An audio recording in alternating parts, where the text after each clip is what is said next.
സ്വന്തം മകനിലൂടെ ബി.ജെ.പിയിലേക്കും അതുപോലെ തന്നെ തൻ്റെ ഒരു അനുഭാവത്തിലൂടെ CPM-ലേക്ക് ഒരേ സമയം പാലിട്ട് നിൽക്കുന്ന ഒരാളാണല്ലോ ഈ വെള്ളാപ്പള്ളി എന്ന് പറയുന്നത്. ഈ പ്രത്യേക സാഹചര്യത്തിൽ ഇപ്പോൾ ഗോകുലത്തിൽ വരെ ED കയറി ഇറങ്ങിയ ഒരു സന്ദർഭമാണ്. വെള്ളാപ്പള്ളിയുടെ ബിസിനസ്സുമായി ബന്ധപ്പെട്ട വിജിലൻസ് അന്വേഷണമൊക്കെ നേരത്തെ സൂചിപ്പിക്കുകയുണ്ടായല്ലോ. അങ്ങനെ എന്തെങ്കിലും ഒരു സാഹചര്യം അപ്പോൾ ഒരു പ്രത്യേക സാഹചര്യം ഈ പ്രസ്താവനയ്ക്ക് പിറകിലുണ്ടെന്ന് നമുക്ക് സംശയിക്കാൻ പറ്റുമോ? അല്ല, BJP ഇത് നമ്മൾ ഉദ്ദേശിച്ച ഗോകുലം ഗോപാലൻ ഈ സിനിമയുടെ ഒരു പകുതി പ്രൊഡ്യൂസർ മാത്രമാണ്, എമ്പുരാൻ്റെ പകുതി പ്രൊഡ്യൂസർ.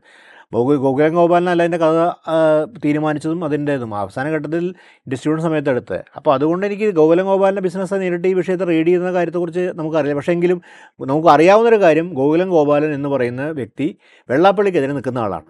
അപ്പോൾ അദ്ദേഹത്തിൻ്റെ അവിടെ റെയ്ഡ് ഉണ്ടായ സമയത്തിൽ BJP-യുടെ ഒരു നമുക്കറിയുന്ന കേന്ദ്ര ഗവൺമെൻറ് അറിവില്ലാതെ ഒരിക്കലും ED റെയ്ഡ് ചെയ്യില്ല. നമ്മൾ എമ്പുരാനായിട്ട് ഡയറക്റ്റായി ബന്ധപ്പെടുത്തേണ്ട കാര്യത്തിൽ മാത്രമാണ് നമുക്ക് ചില അവ്യക്തതകളുള്ളത്. പക്ഷേ ആ റെയ്ഡ് നടന്നതിൽ ഒരുപക്ഷെ അതൊരു ആത്മഹർഷം കൊള്ളുന്നുണ്ടാവാം. ആ ആത്മഹർഷം കൊള്ളുന്നതിന് അതിനെ ആ നിലയ്ക്ക് ഒരു സർക്കാരിന് പുകഴ്ത്താനും സർക്കാരിൻ്റെ രാഷ്ട്രീയത്തിന് BJP-യുടെ കേന്ദ്ര സർക്കാരിൻ്റെ രാഷ്ട്രീയത്തിനും ഒക്കെ അനുകൂലമായിട്ടൊരു കാര്യം പറയാനുള്ള ഒരു അവസരം കിട്ടിയതാണ്. ഇത് വേറൊരു കാര്യം കൂടി ആലോചിക്കണം. നിലമ്പൂർ തെരഞ്ഞെടുപ്പ് നടക്കാൻ പോകുന്ന ഉപതെരഞ്ഞെടുപ്പ് നടക്കുന്ന പശ്ചാത്തലത്തിലും കൂടിയാണ് ഈ പ്രശ്നം ഉന്നയിക്കുന്നത്. അപ്പോൾ ആസൂത്രിതം വളരെ ബോധപൂർവ്വം പറഞ്ഞാണ്, വെറുതെ ഒരു പ്രസ്താവന നടത്തിയല്ല. അവിടെ നിലമ്പൂർ മത്സരം നടക്കാൻ പോവാണ്, തെരഞ്ഞെടുപ്പ് മത്സരം നടക്കാൻ പോവാണ്. അതിൻ്റെ അകത്ത് നമുക്കറിയാവുന്നൊരു കാര്യം, LDF-ആയി ബന്ധപ്പെട്ട് LDF-ന് വിട്ടുപോകുന്ന PV അൻവറാണ് നിലമ്പൂർ MLA ആയിരുന്ന ആൾ രാജിച്ച് ഒഴിവിലാണ് ഈ ബൈ ഇലക്ഷൻ നടക്കുന്നത്.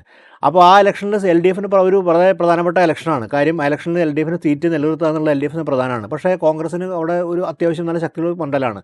അപ്പോൾ ഈ ഒരു അവസ്ഥയിലാണ് കൂടിയാണ് പ്രസ്താവന. അപ്പോൾ BJP-യുടെ വോട്ട് എവിടേക്കാണ് പോകാൻ, എവിടേക്ക് തിരിക്കാൻ ഉദ്ദേശിക്കുന്നതാണ് ഇതിൻ്റെ പ്രധാനം കാര്യം.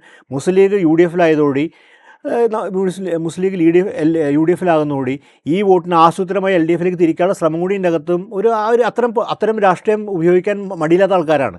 അതാണെന്ന് സംശയിക്കേണ്ടി വരും. നമുക്കതിനെക്കുറിച്ച് വ്യക്തമായിട്ട് അറിവില്ലെങ്കിൽ കൂടി സംശയിക്കേണ്ടി വരും. കാര്യം അല്ലെങ്കിൽ അവിടെ ഈ ചുങ്കത്തറ പോലെ സ്ഥലത്ത് ഇത്തരം പ്രസ്താവന നടത്തേണ്ട യാതൊരു ആവശ്യമില്ല. കേരളത്തിനകത്തൊരു ഡിസ്കഷൻ പോയിൻറ്റും അല്ല അത്. കേരളത്തിൽ അത്ര ഡിസ്കഷൻ പോയിൻറ്റും ഇല്ല. കാര്യം കേരളത്തിൽ ജാതി സർവേയെക്കുറിച്ചൊക്കെയാണ് ഡിബേറ്റ് ചെയ്യപ്പെടുന്ന പോയിൻറ്റ്. CPM-ന് അഖിലേന്ത്യാ സമ്മേളന സർവേ ചർച്ച ചെയ്ത ജാതി സർവേ പോലെ വിഷയങ്ങളാണ് കേരള സംസ്ഥാനം നടത്തണം. അതാണ് ഡിബേറ്റ് ചെയ്യപ്പെടുന്ന പോയിന്റ്. അല്ലാണ്ട് ഇവിടെ സമുദായം, മുസ്ലിം സമുദായത്തെ എന്തോ ഒരു തരത്തിലുള്ള തിക്താനുമോ നേരിടുന്ന ഇവിടെ ഡിബേറ്റ് ചെയ്യപ്പെടുന്നത് എൻ്റെ അറിവിലില്ല. നമ്മൾ ഈ അടുത്ത കാലത്തും കേട്ടില്ല അങ്ങനെ വാർത്ത. അപ്പോൾ ഇത് ഉണ്ടാക്കിയത് ഈ തെരഞ്ഞെടുപ്പിനെ മുന്നിൽ കണ്ടുകൊണ്ടാണ്. അതിൻ്റെ ഗുണഫലം ആർക്ക് കിട്ടുന്നുള്ളത് സ്വാഭാവികമായിട്ട് നമുക്ക് മനസ്സിലാക്കാൻ മുസ്ലിം ലീഗ് UDF-ലായതുകൊണ്ട് അവർ പ്രതിരോധത്തിലാകുന്നൊരു വർത്താനം കൂടിയാണ് ഇതിൻ്റെ അകത്ത്. ഇതുകൊണ്ട് പക്ഷേ ഒരു കാര്യം നമുക്ക് മനസ്സിലാകും, ഇതുകൊണ്ടൊന്നും മലപ്പുറത്തുള്ള സാമാന്യ ജനം ഇത് അനുകൂലിച്ച് ഇതങ്ങോട്ട് കേട്ട് പിറ്റേ ദിവസം പോയി മുസ്ലിം വിരുദ്ധരോ ലീഗ് വിരുദ്ധരോ അല്ലെങ്കിൽ ഇസ്ലാം വിരുദ്ധരോ ഒന്നും എനിക്ക് തോന്നുന്നില്ല. കേരളത്തിൽ അങ്ങനെ ആവണം. ഈ രണ്ടുപേരും നടത്തിക്കൊണ്ട് പ്രസ്ഥാനം അങ്ങനെയാണ്. കേരളം എപ്പോഴും മാറേണ്ടതായിരുന്നു. ഇവരെ പുല്ല് വില കൽപ്പിച്ചില്ല എന്ന യാഥാർത്ഥ്യം അത് നമ്മുടെ രാഷ്ട്രീയ പാർട്ടികൾ മനസ്സിലാക്കുന്നില്ല. അതാണ് ഞാൻ പറഞ്ഞത്. ഇവരുടെ അഭിപ്രായങ്ങൾക്ക് പുല്ല് വില ഒരു വില ആരും കൽപ്പിക്കുന്നില്ല. നിസ്സാരമായിട്ട് തൊഴിച്ചു കളയാവുന്ന അഭിപ്രായങ്ങളാണ് ഇവർ പറയുന്നത്. അതാണ് കാര്യം. ഇവർ ആവശ്യപ്പെട്ട ആൾക്കാർ ജയിച്ചിട്ടുമില്ല.